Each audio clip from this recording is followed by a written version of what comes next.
नाजरीन, खबरों के सिलसिला को आगे बढ़ाते हुए रुक करते हैं ओकाड़ा की तहसील दीपालपुर का, जहां एबीसी न्यूज के deputy bureau chief Salim Akhtar Janjua की रिपोर्ट के मुताबिक ओकाड़ा गवर्नमेंट कॉलोनी जैद बलाक के करीब 3 मोटरसाइकिल सवारों ने नौजवान से मोटरसाइकिल छीनने की कोशिश की।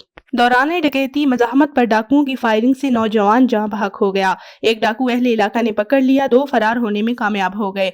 मोटरसाइकिल सवार 3 मुसल्लह डाकुओं ने गवर्नमेंट कॉलोनी के रहायशी 22 साला नौजवान से मोटरसाइकिल छीनने की कोशिश की। दौरान डकैती मज़ाहमत पर डाकुओं की फायरिंग से नौजवान मौके पर जाँ बहक हो गया। मकतूल की शनाख्त अब्बास चौहान के नाम से हुई, जबकि अहले इलाका ने एक डाकू को पकड़ लिया। 2 डाकू फरार होने में कामयाब हो गए। पकड़े हुए डाकू की शहरियों ने खूब दुर्गत बनाने के बाद पुलिस के हवाले कर दिया, जबकि पुलिस ने मफरूर डाकुओं की गिरफ्तारी के लिए नाकाबंदी कर दी है। तर्जुमान पुलिस का कहना है कि डाकुओं को जल्द गिरफ्तार कर लिया जाएगा।